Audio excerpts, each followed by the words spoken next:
Do the Titans have a miracle left in them in what has been a magical season to this point?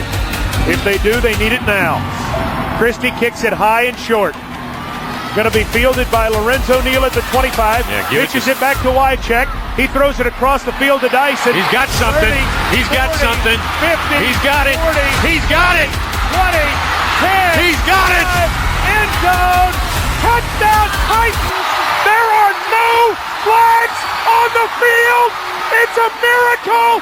Tennessee has pulled a miracle. What's up, everybody? Welcome in to the second episode of the 1796 Titans podcast. Just me and Jack for now. Code Orange might show up later, but we're going to be recapping just the OTAs coming to an end. And we got a month off before training camp. But, Jack, I want to kick it right to you. Just what are your overall thoughts on how OTAs went for the team? And then we'll get into some specifics later. Yeah, I think overall things went pretty great. We escaped without any type of major injury, anything like that. And so far, reports have been pretty good overall. You know, offense and defense, both of them kind of getting their different days. You know, that kind of swapping days of, you know, the defense is doing well or the offense is doing well. And so it's been really progressive to see, and definitely much different than the way it has been run in years past. Yeah, absolutely. You know, the two big things that I'm just hearing coming out of the OTAs is just the approach that both sides of the ball are going to have is going to be completely different. I mean, I know OTAs aren't the end-all be-all of how the team's going to approach a football game, but it sounds like the offense has been working on passing for the most part. Sounds like the defense has been working on being aggressive for the most part. And I know we're not live yet, we're not in pads yet, but what are your thoughts on that coming out?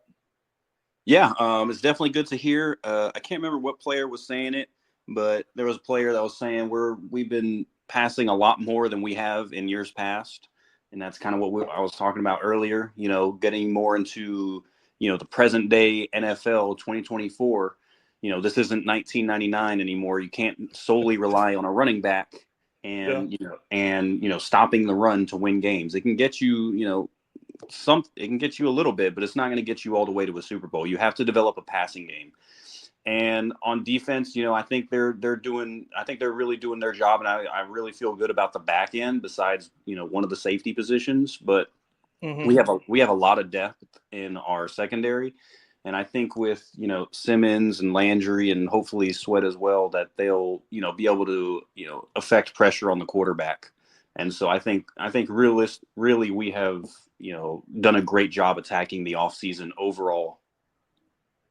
Yeah, I mean, when you have a brand new coaching staff, you expect to hear things like that coming out of OTAs. And it's nice to see because I know I've talked about it as a season ticket holder to anybody I talk to the Titans about is just the last 2 years, the way it's been. It seems like other teams in the NFL have figured out the Titans. And that's why I thought the move was right to be made back in January with firing Vrabel. And, you know, if they were going to be doing the same old stuff, that'd be kind of concerning. So that's good to hear. And the first thing I want to talk about specifically is just some players who got a lot of playing time last year that might not be getting the same amount of playing time in 2024. And number one guy I'm thinking about just to start is Treylon Burks. I mean, it sounds like for now he will be – I mean, anything can change. I know it's just OTAs, but for now it just sounds like he is way behind the curve as far as all the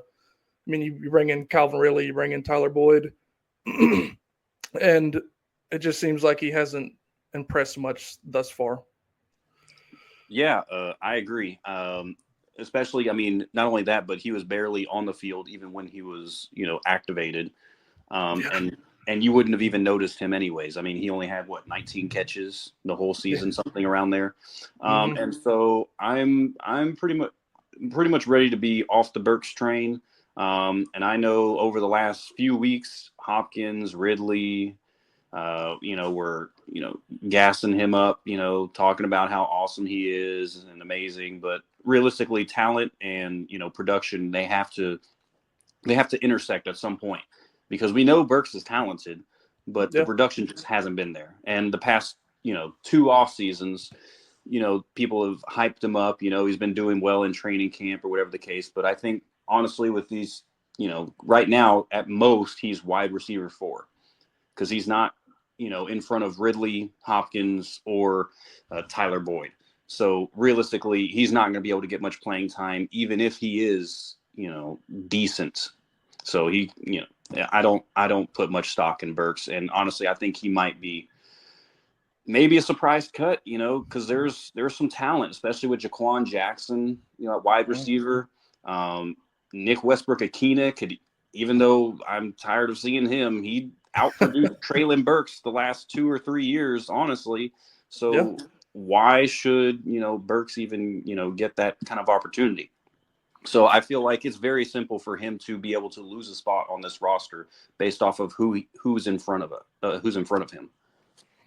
Yeah, I mean, normally most teams keep 5 receivers, and the numbers are just not looking good for Burks at this point, because you obviously got D-Hop, you obviously got Calvin Ridley, you got Tyler Boyd, you got Nick Westbrook-Akina, and you just mentioned Jaquan Jackson opening some eyes, and it's just it looks like the numbers are not going to bode well for Burks. And even if they do decide to keep him on for special teams purposes, I mean, we've seen Nick Westbrook-Akina he's excelled at that position since he's been a Titan as a 3 to 4 receiver and then a special teams contributor. So yeah, and so sorry to cut you off, but again, one of the issues is you're going to have Traylon Burks as a gunner on special teams. What is the most common special teams injury that most gunners get? I'd say concussion. Exactly. And I think Traylon Burks has a few issues, unfortunately, with concussions. Obviously, very serious issue. But I mean, how many more can he honestly take? I think when he really needs to sit down and talk about his future, because going full speed at somebody and somebody coming full speed at you, it's not going to work out well. And he's obviously, I don't think he's built for that. Yeah. And there's no point in taking the risk in doing that. But he has to. That's pretty much the only way he's going to find himself on the team. I mean, Nick Westbrook-Akina has been doing it for a while, and he seems to, stay healthy for the most part. I don't recall him, ever not being healthy or whatever the case may be. But if I don't think that's the best opportunity for Burks if he wants to, stay healthy and be productive on this team. Yeah, I mean, even if that does come to pass where he's a special teamer, not really what you want to see out of a first rounder. I mean, that's just the end of the story there. Like that would be highly disappointing. I mean, I hope it happens for him. I think we all do, but it's like you said, I'm kind of out on Traylon Burks at this point. But moving on to another player who who might not see the playing time he saw last year is Daniel Brunskill. Might be getting his job taken by Sadiq Charles. Oh yeah. Yeah, definitely. All the reports have been that Sadiq Charles has been taking the right guard first team reps. And, Sadiq Charles was brought in through free agency from Washington or Cleveland, but somewhere where he's had experience with Bill Callahan. Yep. And so that right there pretty much tells me everything I need to know. Yeah. And so and Daniel Brunskill, I mean, he was starting for San Francisco or actually, I'm not sure if he was starting for San Francisco where he was just a plug and play kind of guy, working in there, but, had a relationship with him. And so brought him in last off season. He was okay, I would say, for the right guard position. I wouldn't say he, not sending him any flowers, but he was all right, decent. But I think Sadiq Charles, Coach Callahan, he knows what he's doing. So I'm going to defer to him every single time. And so not only that, but the right guard position has so much competition already, especially with Dylan Radins. Coach Callahan told him that he's going to be playing guard. And so, the former second round pick, that was supposed to be the right tackle is now possibly the backup right guard, or, in danger of losing his spot. I mean, how deep are we going to be in the guard category? Because we just signed a guard here recently. Yeah. I mean, for the offensive line as a whole, it seems like center over to left tackle is pretty much spoken for with Latham, Skaronski, and then Cushenberry. But that right side is very much up in the air at this point. I mean, I think the plan was for him to be a tackle when he was drafted, but he clearly hasn't aspired to that. So just another success story from the old regime, I guess. But yeah, that's just how it goes with drafting terrible players, and terrible and injured players as well. It started with Panda, Isaiah Wilson, leaked over to Caleb Farley, and then Dylan Radens now. And we'll probably get into Caleb Farley as well because he's very much in a very similar position as Burks. Mm-hmm. Yeah, and then the last guy I had in mind for somebody who got playing time last year might not get it next year. I mean, I don't think this was really ever going to happen for him going into 2024, but sounds like Mason Rudolph has officially that's just named to the backup quarterback position pretty handily through OTAs. Yeah, for sure. Sorry. Yeah, sorry. I mean, and Malik Willis looks like he will not be a Titan much into training camp. Yeah, most of the reports have been saying Malik Willis has been pretty much god-awful at training camp, OTAs. But Mason Rudolph, he's not going to be competing for the job, but he does seem like a very stable backup quarterback. And that's something clearly the Titans have needed the past, few years with Tannehill because he's had different ankle injuries. Will Levis had 2 ankle injuries last year, which are clearly due to the offensive line. And so the Titans very clearly needed a backup quarterback in free agency, and they got one. And so, I feel good about Mason Rudolph being the backup quarterback, much better than Malik Willis. Malik Willis has had 2 years to kind of show us what he can do. And I think he's probably not going to be on the roster, but I do believe that they'll sign another quarterback because with the new rule, you can have an emergency quarterback, and you just never know. And so they're going to have 3 on the 53 for sure. So that'll definitely play into effect. Yeah, I think the story with Malik Willis is that, he was capable of running a Mike Vrabel offense badly. I don't think he's capable of running a Brian Callahan offense even badly. Like, you have to pass the ball, and not his strong suit, which is not where you want to be as a quarterback. But I want to talk about some standouts now. Let's go a little bit more positive here, Jack. Number one guy that just his name keeps coming up, a guy who, was a Tennessee guy besides the one year he went to BYU, but Gabe Jeudy-Lally in a room that was, pretty well spoken for going into OTAs, was able to make some noise in training and OTAs. Yeah, I'm excited for Gabe Jeudy-Lally. I mean, he's been around, a while. He was even at Vanderbilt before this past year going to Tennessee. And so for him to come in, with, Snead, having his, knee issues that he's trying to work out, and he seems to have filled in there and has been playing with the ones more so and better than Caleb Farley. I think that's, absolutely great. I mean, he's 6'2", 190, somewhere around there. And, he wasn't necessarily like a standout player, I don't think, at UT or Vanderbilt or anything like that. But it's great to see that maybe he's found his, niche with the Titans.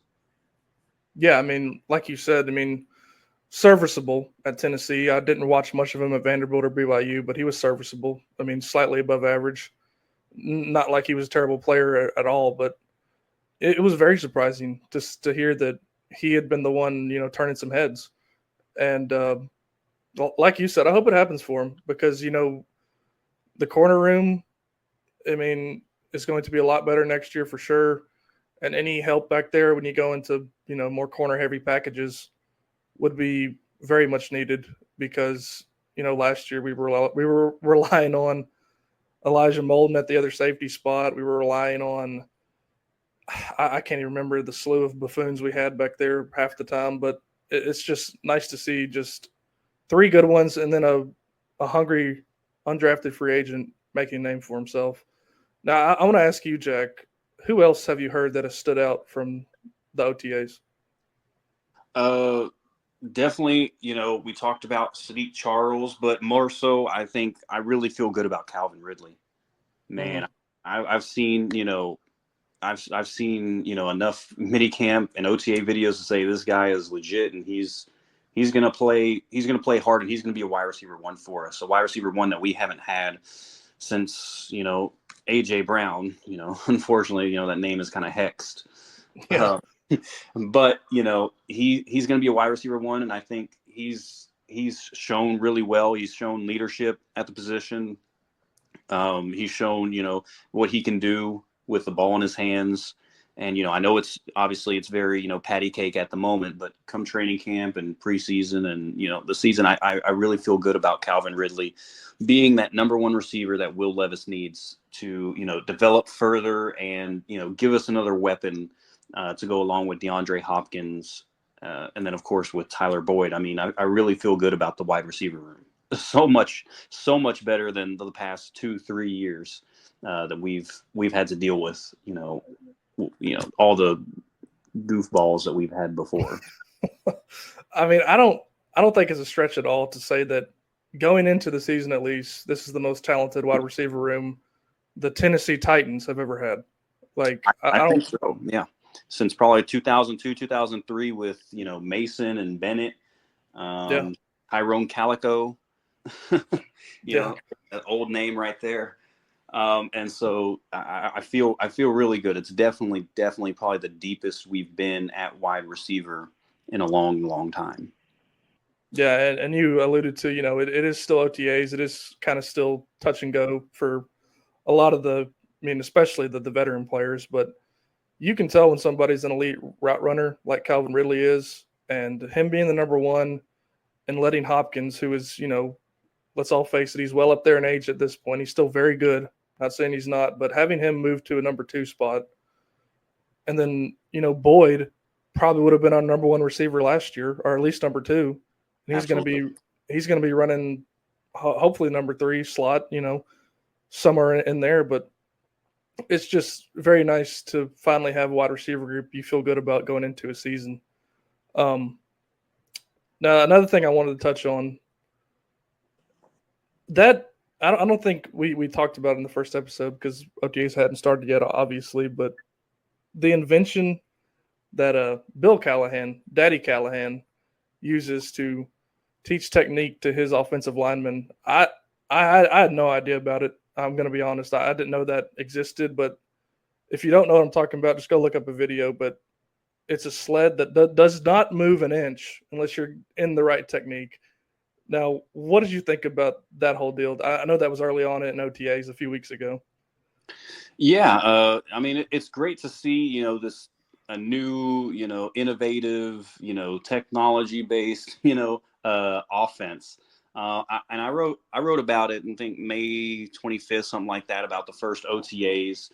How Bill Callahan helped develop this system because this practice dummy, because it more so mimics the a defensive lineman getting off the ball, because they're kind of smaller, they're crouched over, and they're head first, and so it has this kind of S curve that goes to it, and so you really got to get the right leverage to move it back. It's much different than the traditional straight line pads that we have in high school and go up from college and onwards. And so it's great to see. And it looks like he's, JC Latham at least has, really mastered, the drill. And so it's pretty cool to see, that, the Titans are just doing all these different things to, try and be innovative and try to get with, the 2024 program. Yeah, for sure. I mean, and you just mentioned J.C. Latham. I mean, Bill Callahan has been nothing but complimentary of his work ethic and how far he's progressed just in these OTAs. And I mean, that's what you love to hear out of a top 10 pick. I mean, it's sounding good for Latham so far. I know you got to translate that to the field in training camp and even preseason and ultimately into the real show. But it's sounding good for him so far. And I heard in Jim Wyatt's first few reports during OTAs that Latham didn't quite master that drill until a couple reps in, and it didn't take him long though. And the videos I've seen of anybody doing that, they leave massive cleat marks all over that field where they're doing that drill. So they're working to get that thing moving. And like you said, the Titans doing something different, being a team that is just setting a standard for something that like so many teams just do the norm. Like we're finally doing something different, at least in one area. So that's great to see. Yeah, for sure. And, like you said, you talked about, Bill Callahan. I don't think he's missed an opportunity to, praise J.C. Latham and not only like how he attacks, practice, but also his leadership as well. He's really talked about how J.C. Latham is becoming a leader in the offensive line room. And that's really, remarkable for a 21-year-old rookie to come in and, with a group of, grown men and, all of a sudden starting to be the leader of that group. And so I definitely feel so much better with our offensive line group now than I did, 3 to 4 months ago. And so it's great to see that. Yeah. And yeah, I mean, you summed it up perfectly there. Now, I wanted to just touch on the odyssey of Devondre Sweat so far. Now, I know he's been hurt. I know that didn't participate at all in OTAs, I don't think. Maybe a couple days, but for the most part, he's been missing. He was the last draft pick to sign his contract. So I think, a lot of people wanted to be hopeful that things would go well right off the bat. I don't think they've gone 100% well. I mean, I'm reading into a lot of things here. I'm making assumptions, but ideally, you wouldn't want it to be this much of a story this early on. Yeah, absolutely. Especially for someone, that was considered a reach by probably most Titans fans, just based off of his character, not necessarily his play on the field, because his play on the field, we talked about it last podcast, at Texas was remarkable. He was the Outland Trophy winner. He was, the best defensive lineman in the country. And so to see, it get off to this rough start, it only kind of fuels that flame of, is this guy worth it? Is he milking this injury? What's the situation? And so, and I wrote about, the first time that, whenever we drafted him, I wrote about how, he's going to have to prove that he's legit, and he's not going to give any Titans fans a reminiscence of Isaiah Wilson. And so I think for now, he's doing much better than Isaiah Wilson had during his first foray into OTAs and training camp. But he's gonna have to show Titans fans, because I don't think we're necessarily gonna just take it at face value anymore, because we're very skeptical and very jaded over the past 3 to 5 years that it's been that we have different characters that are just not as bought in. And so hopefully, it's just an injury, but it seems to have been for the past, I don't know, 3 to 4 weeks has been bothering him. And so, that's never a good thing. So hopefully training camp comes around and he's where he needs to be at, with, getting in shape, because it's a long month that you can, get out of shape without football if you're not, 100% in it. And, he also has to rehab. So hopefully he'll be at the, Ascension St. Thomas Sports Park, rehabbing whatever injury it is as well, and doing what he needs to do. Yeah. I mean, gotta hope he's doing better than Isaiah Wilson did to this point, because we all see how that turned out.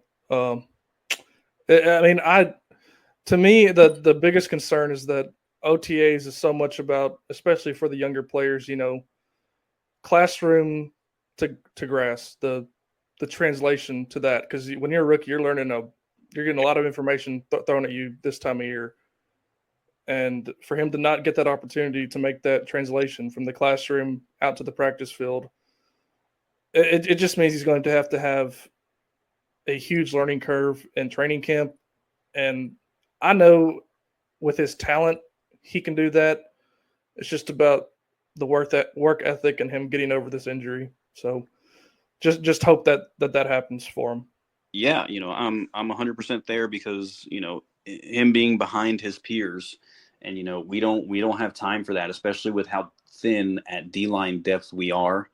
We need him to be a starter day one and produce, or at least rotate, until he gets his legs under him and understands the NFL game. Because as guys that are outstanding in college football, it takes a while to go up against grown men and be able to move them. Not everybody is Aaron Donald, where they can come in as a rookie and just dominate. I mean, even J.J. Watt, he only had 8 sacks as a rookie or something like that, and he wasn't as dominant until his second year.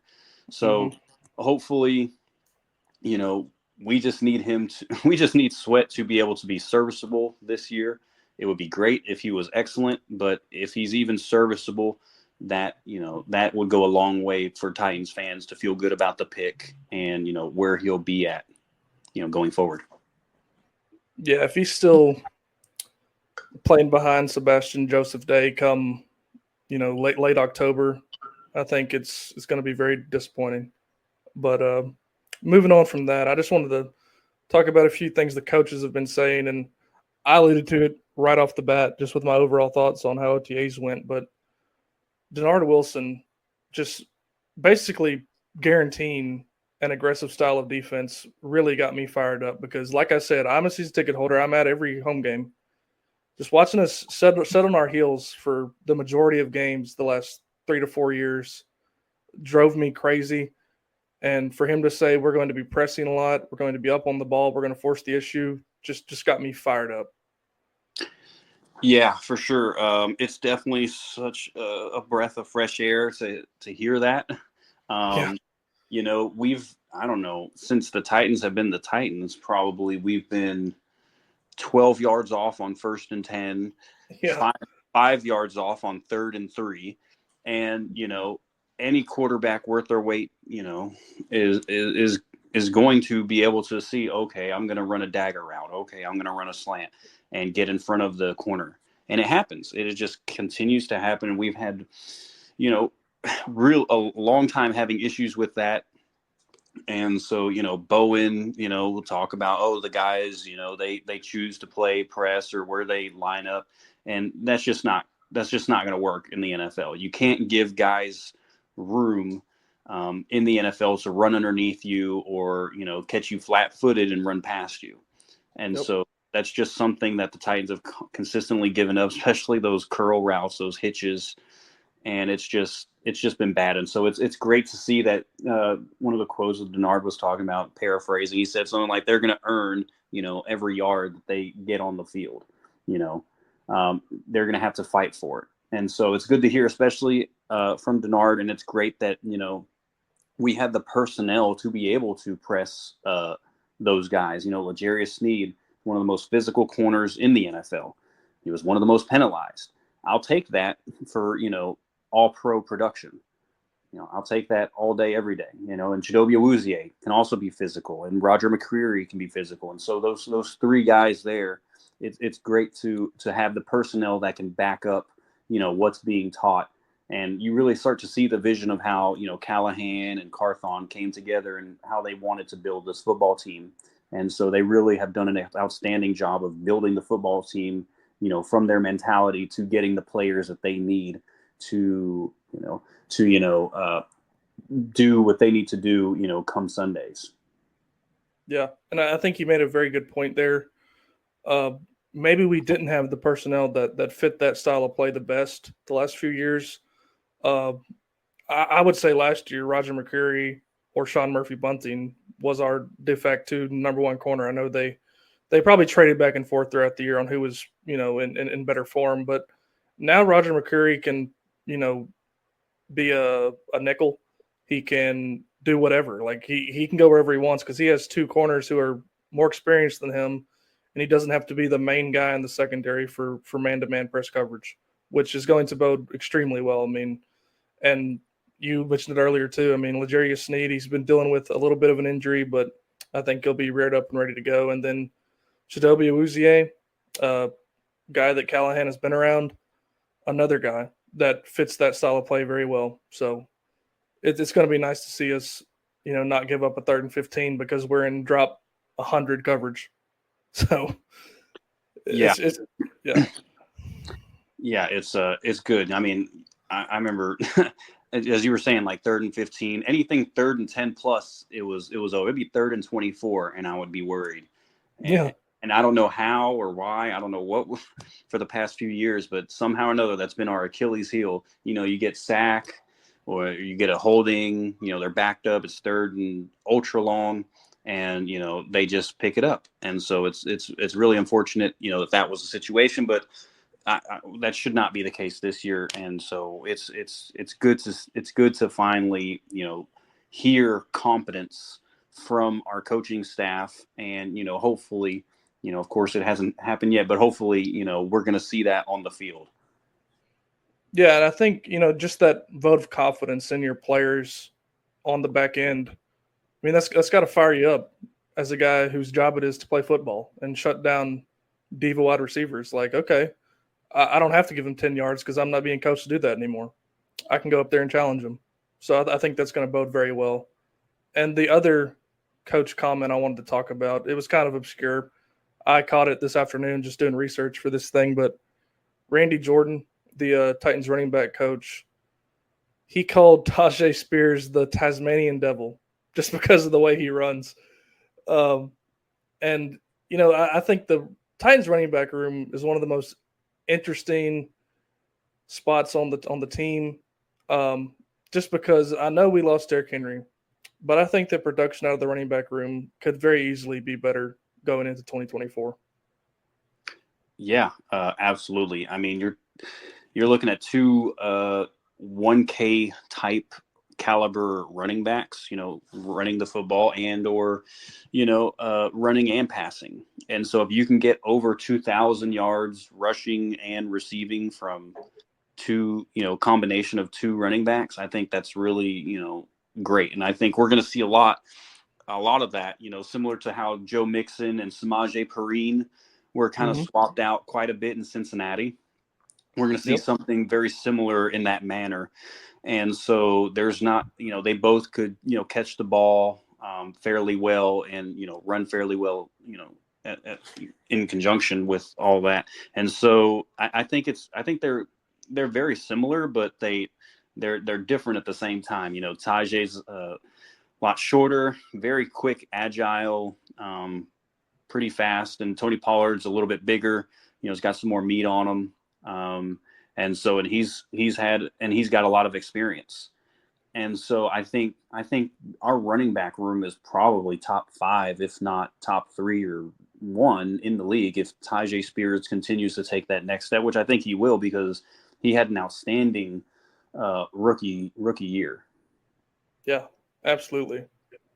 That's about all I had for OTAs, Jack. Did you have anything else you wanted to touch on before we dive into the schedule release a little bit? Well, I'll just tell you my biggest worry with Denard Wilson. My biggest worry, and this is kind of a future problem, is that he's probably going to get a head coaching job after this year. Yeah. And just the way he talks, you've seen his swagger, and his aura, as they say. And so I think one of the big things that we're going to have an issue with come next year is replacing him. But, hopefully he does a great job, good enough that he gets considered to be a head coach, because I think, honestly, he's probably, going to get set up for that. And so I love what I'm hearing from Denard Wilson. And I think he has all the talent in the world to be a legit, head coach in this league. And so, but I'm excited to see what he's going to, cook up this year for us on defense. Yeah, I mean, you're absolutely right. He does have the aura. He does have the it factor. Just talking about a personality, and if he, I'll take him being a head coach in 2025 because that would mean the Titans had a good year on defense, and with what we expect from Brian Callahan and his offense, the Titans would have had a pretty good season. So, Yeah, it's a give and take, but I totally hear you there. I mean, Denard Wilson very well will. I'm going to go ahead and say will be a head coach in the next 3 years. So, yeah. but if that's Well, go sorry, ahead. one more.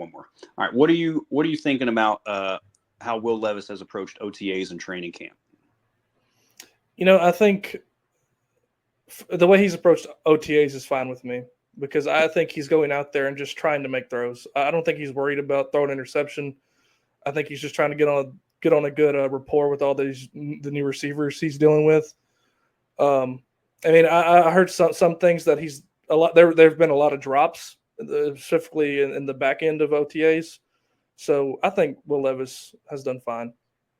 Yeah, I think so as well. And I think one of the quotes came from Callahan that he basically told Levis, "Let's just let it rip, even if Mm-hmm. it's not there, whatever the case may be." So I think some of the interceptions may be kind of overblown or whatever the case may be, and he's. But I've seen reports from Jim Wyatt and some of the other guys that are saying that he's really stepped up as a leader, and it's great to see that, and so that he's embraced that role. And honestly, he embraced it, early last season. And I was after I think the first week with Tannehill, I was pretty much out on Tannehill because I was Yeah. like, because that Saints game was just awful. Mm-hmm.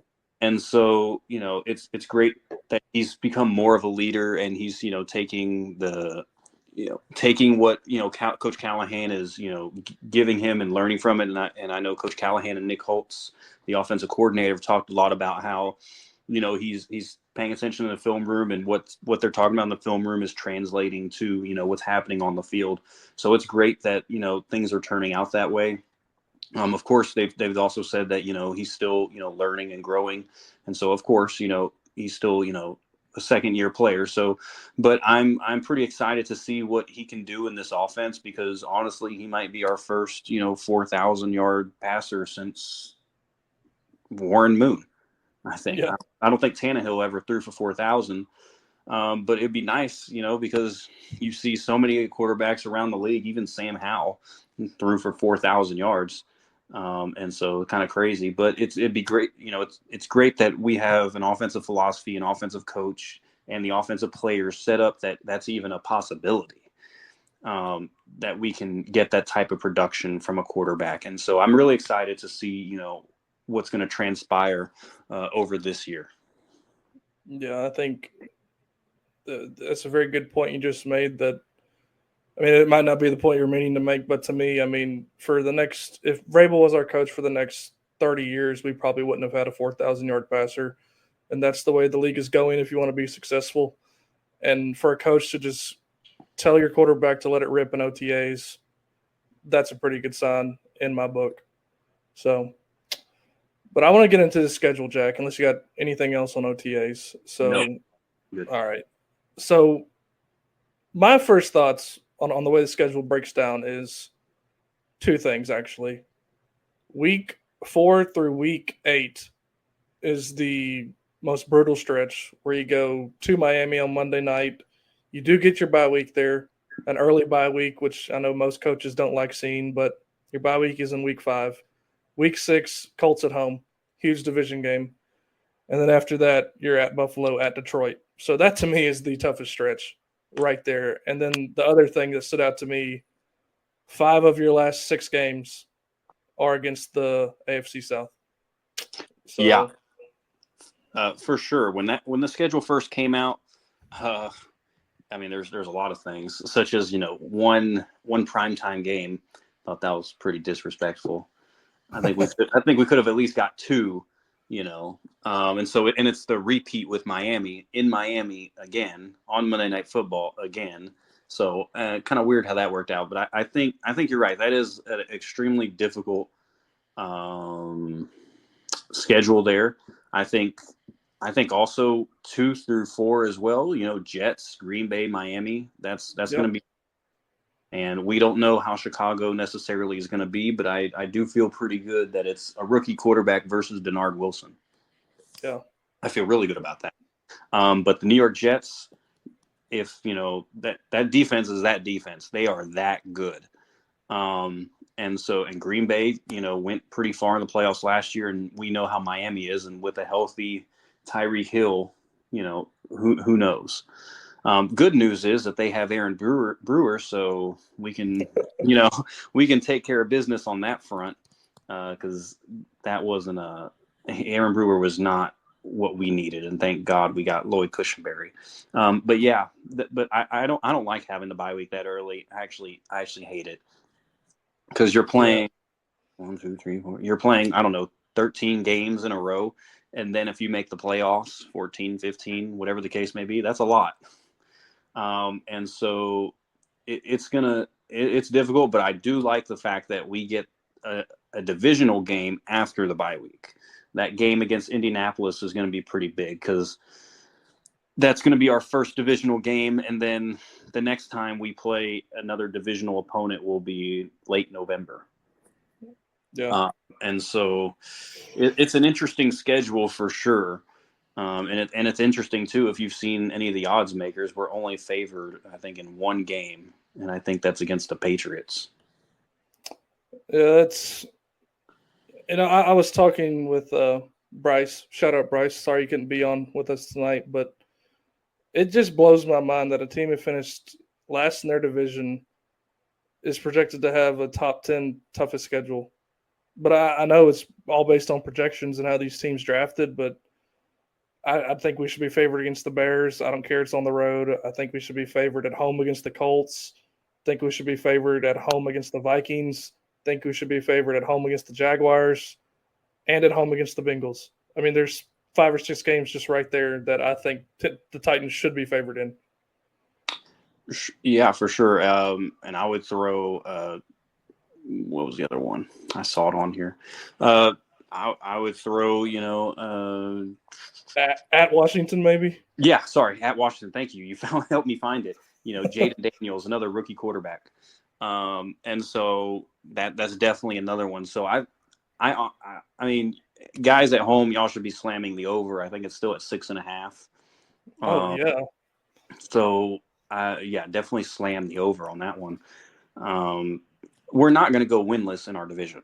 I mean, that's just. I think we can get 2 to 3 wins based on I think the Colts, and either the Colts twice or Jacksonville twice and the Colts once. Houston, that's the one I worry about. I think that's one that we're definitely in danger of getting swept, because they did an outstanding job this offseason. And CJ Stroud is legit. And so that's a tough one. That's definitely a tough one. Yeah, I mean, the hope for a Titans fan and pretty much Colts fan, Jags fan too, I mean, really just anybody in the AFC, is that there's enough film on Stroud now to slow him down a little bit in his sophomore campaign. But I definitely agree that Houston is the division favorite. Will be the toughest division team for the Titans to get a win against. But the thing I love about the schedule is that it's one of the things I led with, is that 5 of the last 6 or 5 of the last 7 are against the division. So you have 10 weeks or 11 weeks. You have a majority of the season, 2/3 of the season, to figure things out before the final stretch, where you're basically going to gain 2 games on the division if you're able to win in each game. I mean, that's huge to me. I mean, because obviously there's going to be some growing pains with a new coach. It's not going to be just a perfect symphony right off the bat. I mean, I don't expect that to happen. I hope it does, but in a real world, it probably won't. So all that time to get ready for the late stretch against all those AFC South opponents is huge. So yeah, I definitely think it's interesting that the last 3 games are against divisional opponents. It's I don't think I've ever seen that happen before. And so, it goes, Jackson, well, the last 5 games, Jacksonville, Cincy, Indy, Jacksonville, Houston. So really 4 to 5 games are going to be against divisional opponents to end the season. And so it's going to be really big to be able to, you know, see where we're at probably by week 15, week 16, if we're still in it, and how, last year it came down to, the last game of the season with, going against Jacksonville, where Jacksonville could have won the division if they beat us, but they didn't. And so it's going to be a tough stretch, because I think you're going to get the best of each team going these last 3 weeks, because I think we're all going to be in it. Yeah, it seems like the AFC South, whatever people want to say about it, whether it's bad or just average at best, I mean, you can't ever say it's not close or exciting. I mean, I think in like 4 of the last 5 years, the last game on Sunday night has been a flex of an AFC South game. So it's just the competitiveness of this division is always there, no matter how bad everybody is. And like you said, just being in it till the very end, just because you have 3 in a row to end the season, will be exciting. So, you got any other overarching thoughts on the schedule, Jack? It's tough. Yeah. That's for sure. It's tough, and it's also interesting that besides 2 games, every game will pretty much be at 12 p.m., which is, I think, for me, is great, because I hate waiting sometimes for those late games or those Sunday night games. Even though I appreciate the prime time, sometimes I just want to get either the loss over with so I can move on with my day. Because over the last few years, it's just been bad. And so, being able to watch good football, after not being able to watch good football at 3:05 p.m. is pretty good. And so I think it's going to be an interesting year for sure. And I think we definitely have a shot at least, if not for the division, at least for the wild card. And I think a lot of the AFC South will probably be in the same position, with Indy and Jacksonville probably also fighting for the wild card as well. And so, now that 3 teams can be in, you might see a situation similar to '99 where, the AFC Central had 3 teams, Jacksonville, Indy, and the Titans. And so I think it's very plausible that we could see, all of us in the wild card. But I'm gonna slow down on Anthony Richardson. I'm not so certain on him yet if he can make it. So I think a lot of Colts fans are already putting their eggs in that basket. Yeah. So I'm not the biggest Anthony Richardson fan until he shows that he can be healthy. Same with Trevor Lawrence. I mean, he had a pretty easy opportunity to win the AFC South the last week of the season.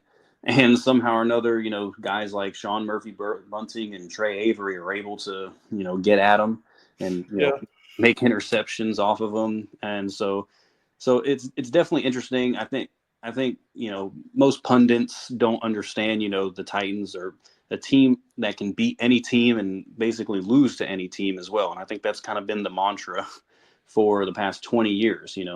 I would have never thought in a million years we would have beat Miami last season, or if you remember, there was a Thursday night football game going into Green Bay against Aaron Rodgers, and Ryan Tannehill went off that game, and we defeated the Green Bay Packers. And so there's definitely at times where we definitely outplay our opponent, and so and that's fun. That's the whole thing with the NFL. And so I think overall, the Titans will probably be fighting for the wild card spot.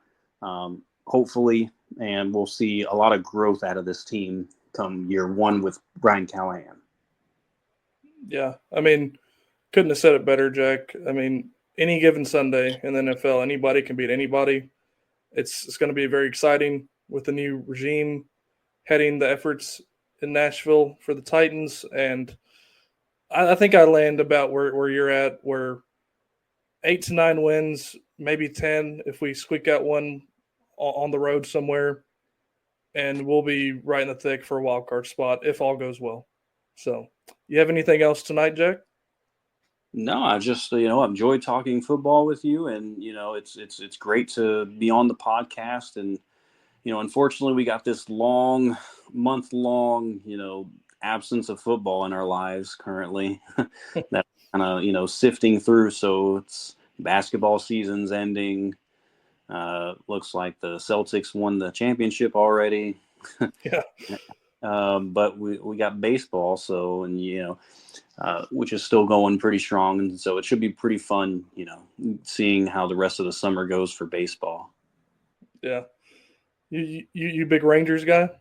No, not a big Rangers guy. I'm a big Yankees fan, so definitely enjoy watching Aaron Judge and Juan Soto, Giancarlo Stanton, and Anthony Rizzo, and the pitching staff is the pitching rotation is doing really well when they don't even have Cole back yet. So, kudos to them. Yeah, well, my Cincinnati Reds are middling around 500, but we'll see. But yeah. That'll do it for the second episode of the 1796 Titans podcast. I'm Ryan, that's Jack, and we'll talk to everybody next time. Have a good one.